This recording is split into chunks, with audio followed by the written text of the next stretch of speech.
Bonsoir tout le monde, j'espère que vous allez tous très bien. Aujourd'hui on se retrouve avec Aurélie, Nina et Lorna, et moi-même finalement aussi. On va se raconter des histoires effrayantes qu'on a vécues, des histoires vraies. Et pour le coup là, on est sur un épisode full paranormal. On a des petits thés pour... à part Lorna qui n'a pas voulu de thé, c'est de l'eau même pas. Ouais, non, je suis chiante. Bon, c'est vraiment terrible. Merci beaucoup à l'Escape Game qui nous accueille ici, Mystery Time. Je mettrai tout en description évidemment pour ceux qui veulent venir ici faire l'expérience. C'est Swan, un pote maintenant. Il est trop chaud, il a créé un Escape Game avec ses potes. Et venez faire l'expérience parce qu'on l'a déjà fait et c'est vraiment flippant et très cool. Si vous voulez participer à un format comme celui-ci, à venir témoigner, n'hésitez pas à m'envoyer un mail sur le mail leo@d-influence.com. Voilà, je prendrai le temps de vous lire et comme ça, on pourra échanger finalement dans la vraie vie. Voilà, comme aujourd'hui. Avant les histoires, j'aime bien quand on dit chacun une petite phrase qui correspond un petit peu à notre histoire. Est-ce que toi, Lorna, t'aurais une petite phrase qui décrirait ton histoire? Je dirais peut-être un pressentiment. Toi, Aurélie, ce serait quoi? L'incube démon. Ok. Et toi, Nina? Waouh, moi ça serait, je pense, les intrus de la nuit. Moi, ce serait pour ma part la cave. Alors, ça peut paraître bizarre comme ça, mais vous comprenez pourquoi après. Lorna, est-ce que tu es prêt pour commencer à nous raconter un petit peu ton histoire? Ouais, bah j'ai tout en tête. Bah go, allez, c'est parti, lance-toi. Du coup, moi, ça s'est passé il n'y a pas si longtemps que ça. Je pense que c'était il y a un maximum 2 mois et demi. Moi, de base, je travaillais en tant qu'aide-soignante à domicile chez les personnes âgées. Déjà, je suis une personne de base qui est très terre à terre. Vraiment, de base, je ne crois pas du tout au paranormal. Et depuis un événement qui s'est passé dans ma famille, il s'est passé plusieurs choses dans ma vie. Donc des fois, je vis des petits trucs paranormaux. Mais là, c'est vraiment ce jour-là vraiment qui m'a un peu plus... marqué que les autres. Pas traumatisée, mais ça m'a vraiment fait quelque chose, quoi. Du coup, ça s'est passé... je vais faire le ménage chez une personne. C'était un couple de personnes âgées. Et ça faisait pas longtemps qu'ils étaient dans cette maison-là. Du coup, je fais mon ménage. Je fais ce que j'ai à faire, mon ménage, tout ça. Je parle un petit peu avec eux. À un moment donné, je vais faire le ménage dans la salle de bain. Dans cette salle de bain, j'ai vraiment un pressentiment, j'ai des frissons qui me parcourent dans tout le corps. Il faisait très froid et je me suis dit, c'est bizarre. Anormalement, quoi. Ouais, c'est... Non, parce que dans toutes les autres pièces, il faisait super chaud, ils avaient mis le chauffage et tout. C'est des personnes âgées, donc j'ai vraiment eu un pressentiment, vraiment dans le coin, il y a la douche. Vraiment, mes yeux, ils n'arrêtaient pas de se poser là-dessus. C'était vraiment très étrange, vraiment. Donc après, je suis vite partie. J'en ai pas parlé à la personne parce que ça ferait un peu bizarre, en mode... il se passe des trucs dans votre salle de bain. Donc je suis restée neutre, j'ai fini ce que j'avais à faire. Et je m'occupais justement d'une autre personne pour faire du ménage chez la voisine d'en face. Et par contre, cette dame-là, je sais qu'elle est très croyante sur ces sujets-là. Donc du coup, j'en ai parlé. Elle m'a dit ce que je ressentais. Et en fait, je disais que dans cette salle de bain, il faisait super froid. Et que j'avais potentiellement vu ressenti la présence d'une femme dans cette salle de bain. Vraiment au niveau de la douche. Et en fait, elle m'a expliqué que vraiment j'ai été choquée parce que je me suis dit, c'est vraiment là, je me suis dit, j'ai un don, quoi, j'ai quelque chose. Elle m'a dit qu'en fait, avant, il y avait un couple qui habitait là avec leurs enfants. Et en fait, le mari de cette personne-là, malheureusement, il était très infidèle. Mais devant les gens, il faisait semblant, il faisait vraiment le couple heureux, qui s'aimait, il se passait rien, etc. Parce que tout le monde était un peu au courant que le mari était infidèle. Et en fait, malheureusement, un jour, cette dame, du coup la femme de ce monsieur, en a eu marre. Et en fait, malheureusement, elle s'est donné la mort dans la salle de bain. Et c'était vraiment dans la salle de bain, justement. Mais du coup, à la place de la douche, dans la baignoire, en fait. Donc en fait, c'est vraiment ce frisson que j'ai eu. Et cette vision, sur la présence de cette femme. Et il y avait un peu une odeur... tu sais, des fois, le sang frais, genre un peu du fer et tout. De quoi, de mort? Non, tu sais, l'odeur du sang. Tu sais, vraiment, cette odeur de fer un peu bizarre, vraiment, avec l'atmosphère froide et tout qu'il y avait dans la pièce. Et quand cette dame-là m'a dit ça, en fait, oui, cette dame-là, du coup, il y avait vraiment une dame, en fait, qui s'est donnée la mort dans la salle de bain. Mais tu sais comment elle s'est donné la mort? Enfin, est-ce que t'as eu plus de contexte? En fait, elle a attendu que son mari parte, faire ce qu'il avait à faire. Et en fait, elle a écrit un mot et en fait, elle s'est malheureusement ouvert les veines dans la salle de bain, dans la baignoire en fait. Donc c'est pour ça cette odeur de sang, le froid, parce que quand il est arrivé, elle était froide, du coup, son corps il était froid, il était bleu, donc du coup j'ai vraiment eu ce pressentiment étrange dès le départ et du coup ça a été confirmé du coup par la voisine qui habitait en face, qui elle a connu du coup les personnes, qui a connu cette femme qui est décédée dans la salle de bain dans la maison. Et t'as vécu d'autres trucs après ça un petit peu bizarres ou c'est la seule chose de... Non, bah moi comme je disais en off, je suis quelqu'un, du coup depuis ce qui s'est passé dans ma famille, j'ai beaucoup de trucs paranormaux et tout. Un jour, je vis encore chez mes parents toute seule en bas. Donc déjà, tu dis dans une maison, t'es solo en bas. Genre vraiment. Dans la c'est une cave, c'était quoi? Non, bah en fait il y avait ma chambre, il y avait du coup les restes des pièces, le salon et tout, mais tout le reste de ma famille était à l'étage.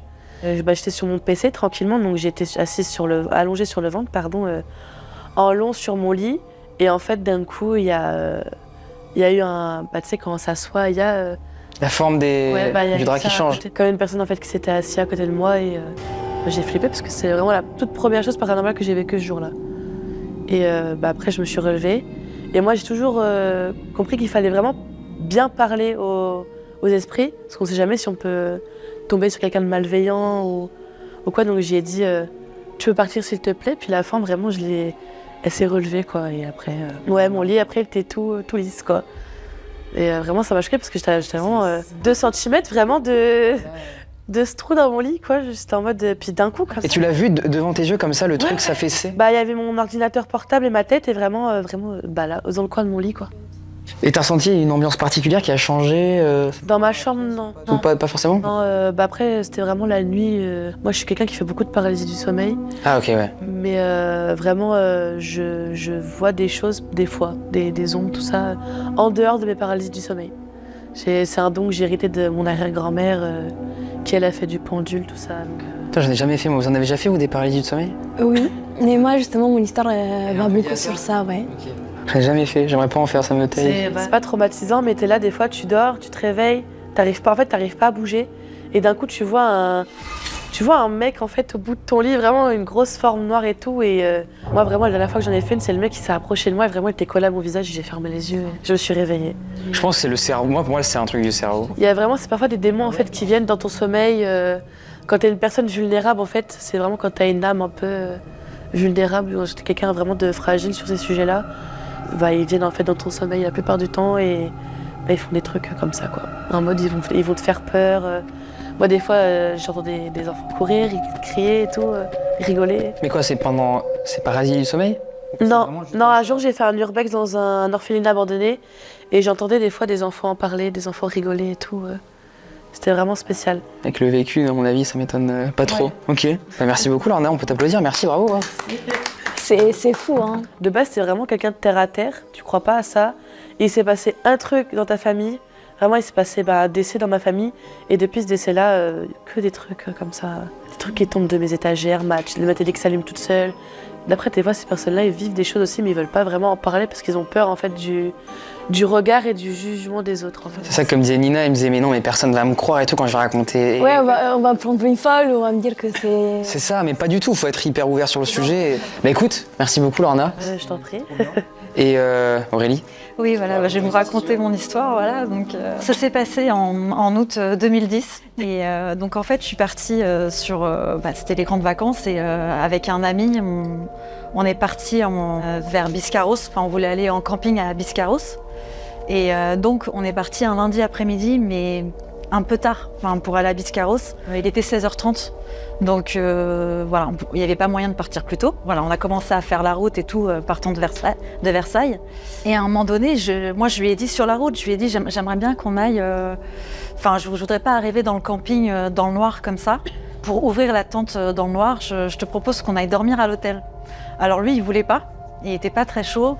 Et finalement, je lui ai dit que ça ne nous ferait pas de mal de faire une pause par rapport à ce long trajet quoi, de 800 km. Et donc il était d'accord, donc on est allé vers Angoulême. Donc on a pris un hôtel abordable en bordure d'autoroute.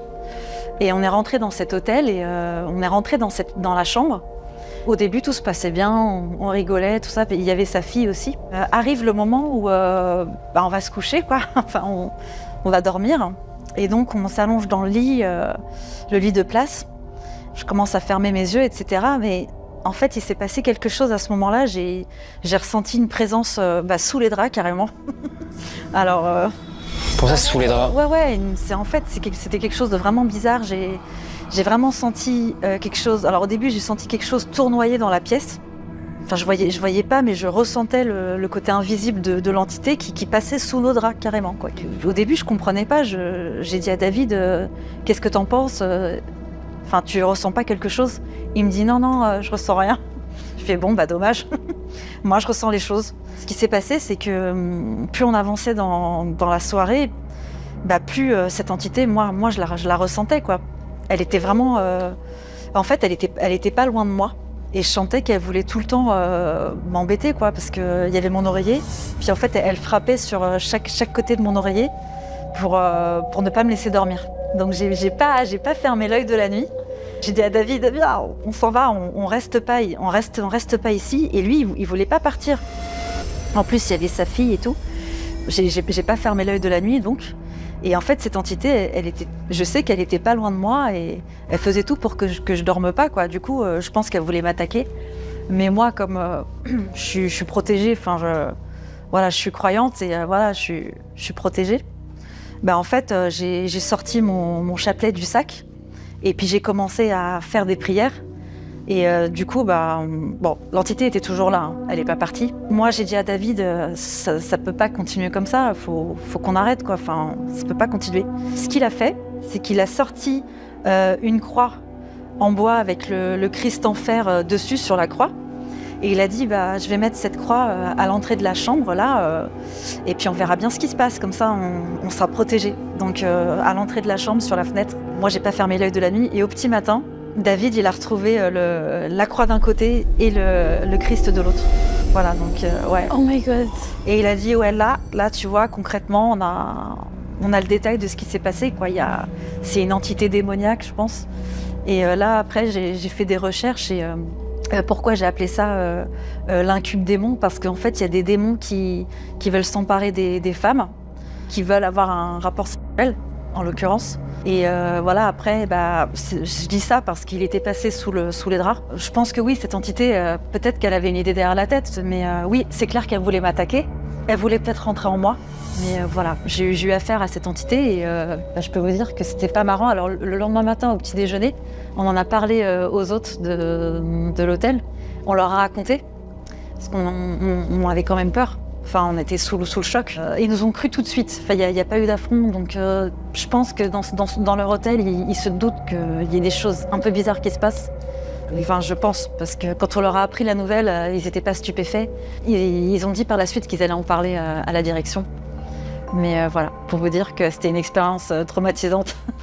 C'est difficile de supporter une entité toute une nuit qui t'affronte, en fait. Et en tout cas, l'hôtel où on était n'était pas vraiment, on va dire, clean. Enfin, c'était un hôtel en bordure d'autoroute qui n'était pas non plus haut de gamme.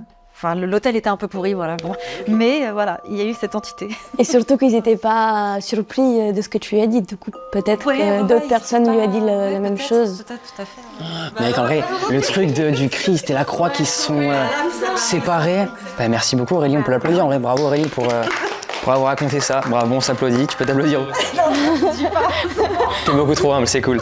Bah écoute Nina, est-ce que t'es chaud de nous raconter tes petites histoires? Oui, alors moi je sais pas à quoi c'est lié. Franchement, après je me suis jamais vraiment posé la question. Ouais, ok. Ça fait des années, vraiment des années et presque depuis tout le temps, que quand je dors, déjà je fais tout le temps des cauchemars. Franchement, la plupart de mes rêves c'est des cauchemars. Et je m'en souviens très très bien et quand je vis mes cauchemars, quand je fais des cauchemars, je les vis comme si c'était vrai. Et ça, c'est depuis tout le temps. Du coup, au bout d'un moment, je m'habitue. Ça m'impacte beaucoup quotidiennement parce que j'arrive pas à dormir avec la lumière éteinte. Et dès que tout est noir, j'angoisse, je peux pas en fait. Et tous les soirs, ça te fait ça? Tous les soirs. Y a pas un soir où tu ne fais pas de cauchemar? Bah, franchement, c'est très rare. Oh là, ça doit être horrible. Et je dois forcément dormir avec quelqu'un. Si je dors, depuis tout le temps, j'ai jamais dormi seule. Ou quand j'étais seule, justement, je dormais pas jusqu'à le matin pour pouvoir dormir avec la lumière du jour.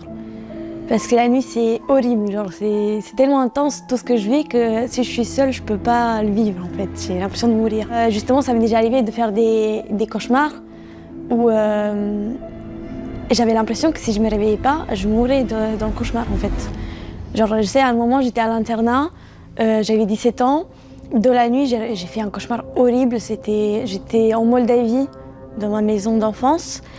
Et il y a plein de trucs qui se passaient. Et d'ailleurs, je me rappelle de tout ce qui se passe. Même si c'est des cauchemars de 5 ans, je me souviens tout le temps de mes cauchemars. Et c'était un cauchemar où j'arrivais pas à sortir de cauchemar. Je savais que j'étais en train de rêver. Et je tapais ma tête sur le mur pour pouvoir me réveiller. J'étais vraiment, Nina, réveille-toi s'il te plaît, sinon tu vas mourir et tout. C'était intense d'ouf. Et quand je me suis réveillée, je transpirais, j'étais vraiment pas bien. Et je suis allée me cacher dans les toilettes pour avoir de la lumière parce que je dormais avec d'autres gens, donc je pouvais pas allumer la lumière. Enfin, tout ça pour dire que c'est vraiment fou. Et là, récemment, j'ai vécu des choses encore plus intenses. C'est que j'ai commencé à voir des choses dans la vraie vie aussi. Comme justement, tu parlais de ça. Et c'est vraiment pareil. La première fois, déjà, je fais beaucoup de paralysie de sommeil. Et la première fois où j'ai vu dans la vraie vie, c'était il y a 1 an et demi. J'étais à Dublin. Et c'était avant de m'endormir, en fait. Donc, c'était même pas entre 2 réveils ou en mode j'étais pas consciente et tout. C'était vraiment, j'ai éteint la lumière, j'ai essayé de dormir et j'arrivais pas parce que je voyais 3 ombres, une plus petite, une moyenne et une grande, qui étaient en train de grandir comme ça sur moi, en fait. Dans la vraie vie? Dans la vraie vie. Et c'était à quel moment ça? Dans la journée? Non, justement, j'allais dormir, j'étais dans mon lit, j'ai éteint la lumière et là, je vois 3 ombres comme ça qui s'approchent de plus en plus de moi. Et j'ai commencé à crier, à allumer direct la lumière et ça allait après. Mais du coup, après, j'arrive pas du tout à dormir, c'est vraiment horrible. Il y a pas longtemps aussi, c'était pas avant de dormir, mais j'étais en train de dormir, je me suis réveillée dans la nuit. C'était dès que je me suis réveillée, en fait, j'ai vu une ombre devant moi. Et là, c'était pas vraiment une ombre, parce que celle que j'ai vue la première fois, c'était vraiment des ombres, enfin, comme un petit dessin comme ça, tu vois. Alors que là, c'était vraiment quelqu'un, en fait, qui était au bout du lit. C'était quelqu'un de très skinny, où je voyais ses dents. Et j'ai eu trop peur. Et du coup, j'ai réveillé la personne à côté de moi, parce que je dors jamais seule. Je suis chiante, du coup, faut pas dormir avec moi, sinon je me réveille dans la nuit. Et du coup, je suis vraiment pas bien. Faut que j'ai la lumière, je peux pas dormir en fait après. Et j'essaie de redormir, mais je vois des choses comme ça et c'est horrible. Et à part ça aussi, je fais des paralysies de sommeil, mais c'est différent qu'une paralysie de sommeil comme tout le monde les connaît, où tu es réveillé et tu vois des choses et tu peux pas bouger. Moi, c'est plus des boucles temporelles où je suis encore en train de dormir, mais je le sais pas. C'est comme si je me réveille, j'ai l'impression que je suis réveillée, et là, il se passe des choses horribles. Et là, je me réveille à nouveau, en mode je me réveille d'un cauchemar, mais en fait, c'est toujours dans mon cauchemar. Je vois ce que tu veux dire, ça. Il y a beaucoup de personnes qui le vivent, je connais. En fait, je dors, je me réveille, je me suis réveillée de mon cauchemar. Là, je me tourne et je vois un monstre. Tu vois, putain, je me réveille, 2 minutes passent, tout va bien, comme si c'était dans la vraie vie. Tu vois, comme si là, je parlais avec toi. Et là, d'un coup, je me tourne et je vois un truc, tu vois. Et du coup, ça me fait réveiller. Et ça, pendant 10 fois, en fait. Et le truc, c'est que je peux pas bouger. Genre, il y a aussi des fois où c'est des boucles où je peux pas bouger. Genre, c'est comme si je fais une paralysie de sommeil, mais dans mon cauchemar. Et du coup, j'en ai au moins 10 qui s'enchaînent, tu vois. Je vois des trucs horribles. Enfin, par exemple, moi, chez moi, à ma droite, il y a plein de miroirs comme ça. Et je me rappelle, le dernier, c'était... chaque fois, c'est différent. Soit je vois des choses, soit j'ai l'impression, par exemple, c'est horrible. J'essaie de crier à fond et j'ai l'impression de vraiment crier alors que je crie pas du tout dans la vraie vie pour essayer de réveiller quelqu'un, pour m'aider. Et là, à un moment, je crie et tout... alors que je crie pas, tu vois, genre j'ai l'impression de crier et là, la personne à côté de moi me viole par exemple, tu vois. Et du coup, je le vis vraiment comme si c'était vrai, alors que pas du tout. Et du coup, mais je le vis vraiment, du coup, j'ai l'impression de l'avoir vécu en fait. Et là, je me réveille à nouveau et par exemple, à ma droite, j'ai vu quelqu'un qui, avec des mains, sort de placard et qui me regarde avec un sourire horrible. Mais choses que j'ai jamais, enfin on peut dire, tu vois, tu regardes un film d'horreur, tu vois la même chose. Non, c'est des choses que j'ai jamais vues dans la vraie vie ou dans un film. C'est vraiment, ça m'arrive quoi, je sais pas. Ou à un moment je vois quelqu'un voler comme ça avec une robe blanche qui sort du miroir en train de voler, tu vois. Et c'est horrible. Quand je me réveille, c'est horrible à vivre en fait. Moi, j'ai beaucoup de doutes. Je sais pas si croire c'est quelque chose de paranormal. Je sais pas si aussi me dire si ça vient du cerveau. Je sais pas, je sais juste que j'allais pas dormir seule, que j'ai toujours besoin d'avoir une lumière allumée parce que je suis en couple. Et du coup, mon copain, par exemple, s'il dort avant moi, je peux pas m'endormir en fait. Vous devez dormir en même temps, quoi, tout le temps. Non, je dois dormir avant lui. Du coup, il doit m'endormir en fait. Soit on m'a raconté des histoires, soit il regarde un film, du coup je m'endors. Enfin, je suis un enfant, quoi. Mais je peux pas parce que ça m'a tellement trauma que je peux pas. Ma grand-mère est très religieuse, du coup ça m'a fait penser parce que tu as dit que toi t'es religieuse et tout, que t'es protégée. J'en ai parlé avec ma grand-mère un peu et elle me dit je t'avais dit, il faut que tu pries et tout ça. Après, c'est des croyances de chacun, tu vois. Et elle croit un peu à, par exemple, quand tu crois à Dieu, tout ça. Ou un chiffre 13, tu sais. Ouais, les chiffres maudits, etc. D'accord. Elle allait beaucoup de fois se faire lire les cartes ou des choses comme ça, par exemple pour toute ma famille. Et du coup, elle croit à ça, à tout ce qui est malédiction, à tout ce qui est aussi Dieu, à tout ce qui est spirituel en soi. Et je sais que, par exemple, ma famille, apparemment, on a une malédiction qui a été lancée sur nous parce que mon grand-père, il a tué quelqu'un et il allait en prison pendant 20 ans dans les prisons russes, tu vois, vraiment hyper hard. Il s'est grave reconstruit là-bas pendant 20 ans, il est devenu quelqu'un de bien par la suite et c'est là où il a connu ma grand-mère. À cause de ça, les gens nous ont lancé une malédiction comme quoi toute notre famille ne pourra jamais avoir d'enfants garçons, tu vois, parce qu'il a tué un garçon quand il avait 16 ans. Et c'est vrai, toutes les fois de ma famille, dès que quelqu'un est enceinte ou dès qu'un enfant naît, il meurt. Mes deux cousins sont morts à l'âge de 2-3 ans. Pareil, mon autre cousin, l'enfant de mon oncle, c'était un garçon, il est mort à la naissance. Tous les garçons de la famille, à part les enfants de ma grand-mère, ils sont tous morts et voilà. Est-ce que du coup ce serait pas une malédiction, ces cauchemars que tu fais? C'est peut-être une malédiction qu'il a souhaité que peut-être les filles qui naissent de la famille aient ces visions-là d'horreur, peut-être pour leur pourrir la vie en fait, d'une certaine façon. Je sais pas, franchement je me le demande. Et du coup il y a plein de choses comme ça qui m'arrivent et je me pose plein de questions, je sais pas. Et c'est pour ça que je disais, c'est que j'ai pas envie de m'enfoncer à regarder par exemple des vidéos qui parlent de ça. Je voulais à un moment aller voir quelqu'un pour me lire les cartes aussi ou voir pourquoi j'ai ça, tu sais. Mais j'étais là à me dire, est-ce que c'est la bonne chose à faire? Est-ce que ça va pas m'enfoncer?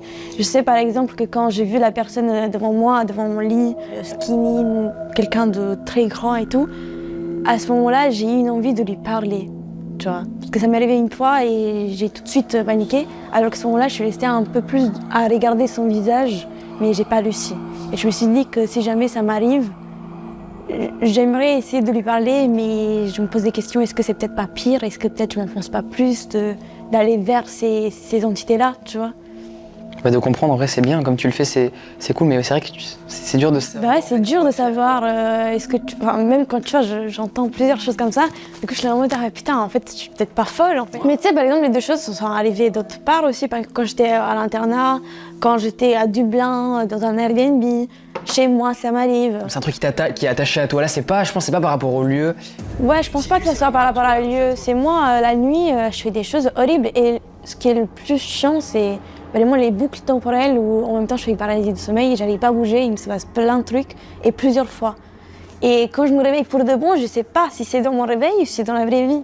Tu vois, je me regarde beaucoup autour de moi. Après, tu sais, genre, je me pose plein de questions. Est-ce que c'est pas parce que quand j'étais petite, j'ai été traumatisée par quelque chose? Et je sais que par exemple, quand j'étais encore plus jeune, vers 15-16 ans, je faisais beaucoup de rêves prémonitoires, franchement même sur des petits trucs, tu vois, je sais pas, je rêvais d'un vélo bleu particulier, le jour d'après je voyais un vélo bleu particulier. Ah oui. Et du coup j'en parlais à mon ami le matin, au début des cours, et je lui disais voilà, cette nuit j'ai rêvé ça, s'il se passe des trucs, au moins t'es témoin, tu vois, je suis pas la seule folle qui dit j'ai rêvé de ça. Et elle aussi elle disait ah ouais putain c'est fou. Mais ça me met des frissons. C'est un don, ouais, je pense que t'as... Ouais, peut-être, je sais pas. Du coup, par exemple, quand mon copain il est pas là, tu vois, je vais dormir chez des amis. Jamais je dors seule. Je peux pas. J'ai peur. En fait, ça me fait peur aussi. Justement, ce que tu disais, c'est que t'as peur, tu flippes de ça quand tu vois. Moi, ça me fait peur aussi. J'ai essayé de peut-être parler, mais je peux pas. Ça me fait trop peur. Je sais pas, tu vois. Bah écoute, merci beaucoup Nina. Merci beaucoup pour ton témoignage. J'en suis encore très mal. j'ai le cœur qui, tu vois ce que je veux dire, qui bat de fou. Même en fait, moi, ce qui m'a fait peur et ce qui, en fait, je me suis un peu reconnu dans ton témoignage. En fait, ces rêves de boucle, j'en ai fait beaucoup quand j'étais petit. Je rêvais, c'était effrayant. Donc en fait, je tombais de chez mes grands-parents, en fait, ils ont une sorte de petite colline là, et je tombais, mais à répétition en fait. Il y a un mec qui me poussait, je tombais, et je voyais le mec m'observer en tombant, et ça, en fait, recommençait tout le temps. Et je te jure, j'en parle, c'est. Mais tu savais que c'était dans ton rêve ou... En fait, c'était comme toi. En fait, je me dis, j'ai l'impression que c'est la réalité. Tac, je me réveille, c'est bon. Oh non, en fait, le gars me repousse. En fait, c'est interminable et c'est toujours flippant. Horrible. Et je te jure, j'en parle, gros, ça me fait trop peur. Mais ouais. Comme toi, du coup, je me suis dit, waouh, ok. Non, mais t'es pas toute seule, hein, Nina. Tu verras en commentaire, il y aura plein de forces, et même pour vous, les filles, vous verrez, il y a plein de gens qui vivent des trucs comme. C'est souvent que les gens n'en parlent pas parce qu'il y a une sorte de tabou par rapport au paranormal, et dès qu'on en parle, on est fou directement. Oui, parce qu'il y a la science, tu vois. Oui, après, il y a des trucs aussi physiques qui peuvent expliquer ce qu'on vit. Hein. Après, on ne dit pas qu'on est forcément dans. C'est pour ça que peut-être il y a des gens qui disent ça et tout. C'est pour ça, moi, de base, j'étais en mode, les gens font une folle. Ils vont juste vous dire, va voir un psy. Non, pas du tout. Après, c'est vrai qu'il y a peut-être le cerveau. C'est possible, c'est une possibilité. Mais c'est peut-être pas forcément le cas, quoi.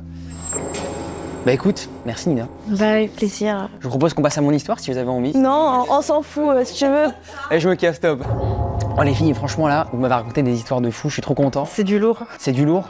Moi j'ai l'impression d'être une énorme demeure à côté de vous. J'ai l'impression d'être une merde, vraiment. Parce que moi je vais raconter, c'est un peu anecdotique en fait, c'est un truc que j'ai vécu pendant un stage avec un camarade à moi, on n'est plus potes, enfin on s'est éloigné depuis, mais on a vécu ça et on était en mode waouh, bizarre. Lui est beaucoup plus rationnel que moi, mais moi j'étais en mode putain, wesh, très bizarre. Je vais vous raconter. Alors pour vous contextualiser, ça se passe pendant l'année du Covid. Et il faut savoir que moi j'étais en études à cette époque-là, j'étais en seconde et je devais trouver un stage en entreprise parce qu'en fait en gros j'étais en bac pro communication visuelle plurimédia. Donc en 2020. Ouais, en 2020, ouais.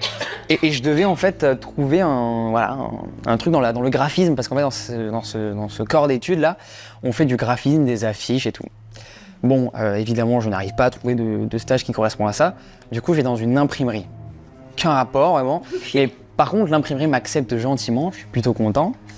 Enfin, content au début, hein, parce qu'après, il est arrivé des trucs un petit peu bizarres, en vrai, honnêtement. Et je pensais pas que ça allait m'arriver pendant un stage, quoi, tu vois. Le mec m'accepte, le mec m'accueille, il est hyper gentil, hyper humain. Là, il fait travailler des jeunes comme nous qui n'ont pas de stage, qui n'arrivent pas à en trouver, ou c'est dur. Parce qu'en vrai, pour les bacs pro, parce que j'étais en bac pro, c'est super dur de trouver des stages parce que peu de patrons acceptent en fait des jeunes parce qu'en vrai, on a peu d'expérience, on ne leur apporte pas forcément grand chose, ce qui est compréhensible, mais bon, c'était un peu dur, mais lui était hyper ouvert à ça. Donc trop cool. Donc voilà, mes journées se résument à le matin, j'arrive à 9h, j'imprime des trucs pour des clients qui viennent. Voilà, je mange le midi, enfin journée classique, après je retravaille l'après-midi et je pars à 18h. Bon, classique. Pour vous préciser un petit truc, comment fonctionne le bâtiment, en gros on a un rez-de-chaussée où les gens, on les accueille, où il y a toutes les imprimantes, où il y a accueil, etc. En haut il y a un grenier où nous on mangeait en fait pendant le midi, où d'ailleurs il m'arrivait des dingueries, j'ai pété une lampe et ça a failli exploser, aucun rapport, mais voilà, il s'est passé ça. Bref, une petite dinguerie. Pas forcément flippant, mais juste une. Danger. Je suis un danger, littéralement, voilà, je suis un danger, hein, qu'on se le dise. Donc il y a grenier, rez-de-chaussée, et on a une cave aussi. Et cette cave, c'est l'élément le plus important de l'histoire. À cette époque-là, il faut savoir que je commençais à faire des vidéos YouTube et je ne savais pas trop où me diriger dans le contenu que je voulais faire. Et j'adorais le grand JD. J'avais même commandé une poupée. Voilà, oui, c'est passé des trucs avec, mais bon, ça c'est pas. Je l'ai déjà raconté en vidéo. J'aimais beaucoup le paranormal et je voulais en fait tout connement tenter si dans la cave, pendant mes pauses, s'il y avait des trucs bizarres. Bah, évidemment, il ne se passait rien, mais je me suis dit, bon, pourquoi pas, tu vois. Imaginons, il se passe un truc. Bon, du coup, j'achète un détecteur EMF. En fait, c'est un détecteur qui capte les ondes électromagnétiques. Enfin, il capte les présences invisibles. C'est un objet qui n'est pas 100% sûr de capter des fantômes ou quoi. Mais bon, moi je voulais faire ça pour la vidéo, pour... Mais il te parle pas. Il te parle pas, je veux dire. C'est pas les mots là. Non, c'est pas une spirit box, je crois que c'est pas une spirit box, c'est un détecteur qui capte les ondes, les entités, des trucs comme ça, quoi. Et en fait, le truc du coup s'active et fait du bruit quand il capte un truc qui est anormal, quoi. Une entité, une présence, voilà, bon bref. Dans cette cave, il faut savoir, je précise, qu'il n'y a aucun câble, il n'y a aucune alimentation, aucune électricité. C'est vraiment, je mettrai des images aux gens, parce que j'ai encore des images de ça. C'est un truc où il y a genre une vieille affiche, un PC défoncé, qui n'a même plus de branchement par terre. Le truc est vraiment insalubre, quoi, vraiment. C'était une entreprise vraiment qui était, en vrai, avec le recul, assez insalubre. Dans des conditions, même nous, on mangeait en haut. C'était un grenier en l'escalier en colimaçon, voilà, en bois. Le truc était à deux doigts de se péter. Enfin, c'était un truc un peu dégueulasse, quoi, tu vois. Donc j'achète ce truc-là, je le reçois. Et je veux le tester un jour avec mon pote. Donc à ce moment-là, je suis avec un collègue à moi, donc un très bon pote à moi, en stage. Car lui aussi, il galérait à se faire accepter dans d'autres entreprises. Du coup, il vient avec moi. Trop cool. Et vraiment, cet endroit-là, vraiment, il était connu pour accepter que les mecs de notre classe, quoi. Vraiment.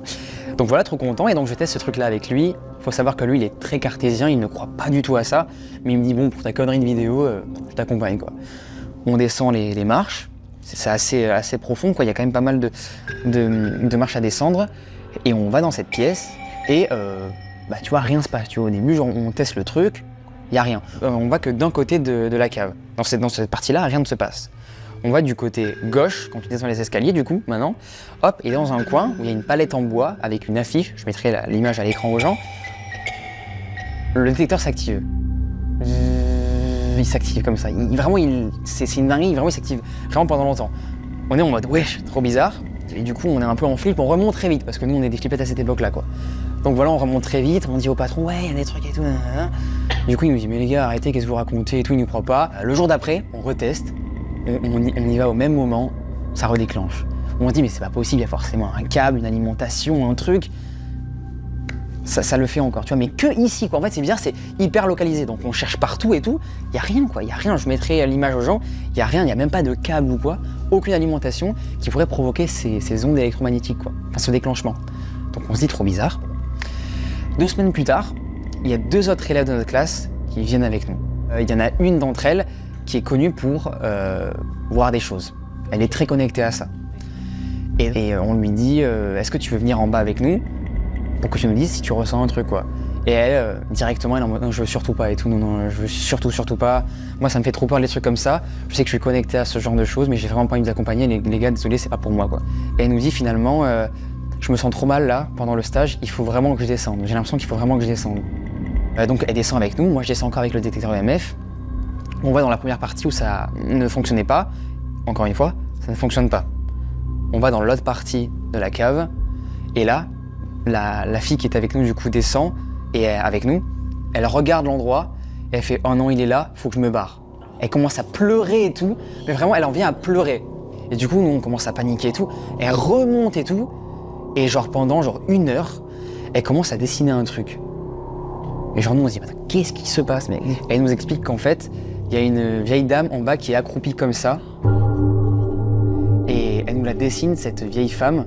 Elle nous a dessiner une vieille femme qui était comme ça, accroupie, une sorte de femme monstre bizarre. Et en fait, je sais pas, on a demandé à notre patron s'il y avait un historique sur le lieu. Il nous a rien dit forcément. Après, est-ce qu'il voulait pas nous faire peur? Peut-être, c'est sûrement le cas. Mais en tout cas, ouais, cette fille a vu ça ce jour-là. Et depuis, on n'est plus descendu parce que, en vrai, honnêtement, on a un peu peur, en vrai, je t'avoue. Même dans cette cave, je sais pas si ça vous l'a déjà fait vous, mais quand tu entres des fois dans des pièces, c'est lourd, c'est pesant, tu te sens mal, comme une pression au cœur. C'était ça un peu. Nous, on avait ce ressenti-là, en fait. Même mon pote qui était rationnel était en mode c'est quand même lourd ici, il y a un truc quoi, bizarre, quoi. Tu vois, t'étais pas à l'aise, quoi. Et ce qui est bizarre, en fait, ce qui m'a choqué, c'est que, en fait, le truc et ce qu'elle a vu, en fait, c'était au même endroit où nous, on a vu la détection. Sachant que, je ne l'ai pas précisé, mais quand on a eu la détection du mouvement, quand le truc s'est activé, à l'endroit précis à gauche, voilà, quand on descend les escaliers, elle n'était pas au courant, en fait, que nous, on a vu la détection du détecteur EMF. On ne lui avait pas du tout dit parce qu'on allait biaiser peut-être sa vision, tu vois. On lui a évidemment pas dit et elle a quand même vu, quoi, à cet endroit-là. Ok, même si elle savait pas, en fait. Elle savait pas du tout, non, je vous le jure, elle savait vraiment pas. Et c'est ça qui m'a vraiment fait bader, quoi. Et comment elle l'a décrit, cette femme, exactement? Cette femme, apparemment, c'était une femme qui était accroupie comme ça, qui était assez vieille et elle a regardé. Une humaine? Oui, c'était une vieille femme et qui était amaigrie, quoi, vraiment qui... Mais ça, par contre, le réflexe de dessiner ce qu'elle voit, moi aussi, je suis pareil. Enfin, est-ce que ça vous est déjà arrivé, vous, de dessiner ce que vous voyez et tout? Quand j'ai vu justement la personne en face de mon lit, je l'ai dessiné. Parce que je voulais montrer aux gens, les gars, c'est ça que je vois, c'est ouf, tu vois. C'est ce que j'ai montré à Sam, enfin, tu vois. Elle était médium, enfin... Je sais pas, je la connais pas assez pour, honnêtement, mais en tout cas, elle était très connectée à tout ça, quoi. Et elle était hyper sensible. Voilà, mon histoire. Un peu bizarre, quoi. Voilà, donc c'est pas, enfin je l'ai vécu, oui, mais c'est surtout la fille qui a vraiment un peu des histoires comme vous quoi, à raconter. Quoi. Et tu veux pas l'inviter à une vidéo? Est-ce que je peux l'inviter? Je sais pas si je peux la retrouver sur Instagram ou quoi. Alors je vais pas dire son prénom parce que elle a pas envie que je dise son prénom, mais si tu te reconnais dans cette vidéo, n'hésite pas à commenter. Peut-être qu'elle voudrait raconter. Après, elle est très timide, donc je sais pas si elle voudrait venir sur un format comme ça. Mais pourquoi pas, en vrai, si tu regardes cette vidéo, n'hésite pas à venir sur Instagram, LeoYTB, je te répondrai. Voilà, comme ça fait la pub aussi. La pub Insta, calé. Vraiment l'enfoiré quoi, vraiment le mec joue sur un truc, c'est terrible. Les filles, merci beaucoup d'être venues, en vrai ça m'a fait vraiment plaisir de parler avec vous. Merci d'avoir fait le déplacement, parce qu'il faut savoir que les gens qui viennent dans ce format, souvent ils font plusieurs heures de route car le lieu est paumé, on est dans une maison un petit peu effrayante comme ça. Merci, je répète, à Mystery Time de nous accueillir ici, merci à Hoopercast de nous accompagner sur les prods, merci à D-Influence pour l'accompagnement. Merci à vous les filles d'être venues. Avec plaisir. Vous avez kiffé ou pas? C'était un bon moment? Vous avez kiffé? Les amis, merci d'avoir suivi. Nous on se retrouve du coup pour un prochain format comme ça. N'hésitez pas à me dire en commentaire si vous kiffez. Merci les filles et nous on se retrouve prochainement pour une nouvelle vidéo. A plus tout le monde.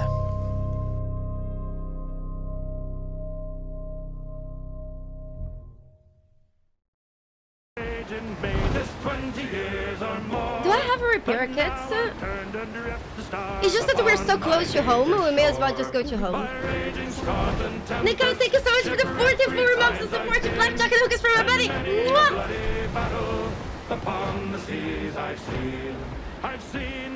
That's okay. You do? It's okay for next time. We go home.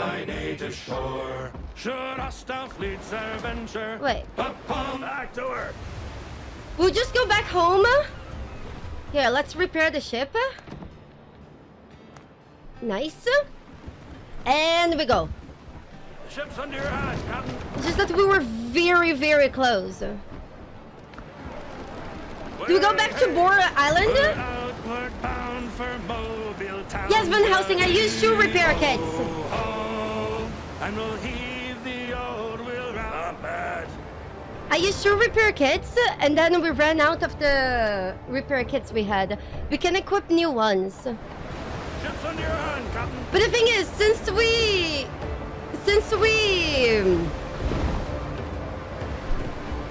were close to home, there was no point in wasting the repair kits. Oh god, there's a ship behind us.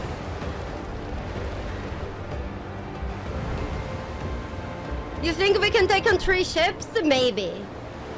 Maybe. Now, lads. Yeah. Whiskey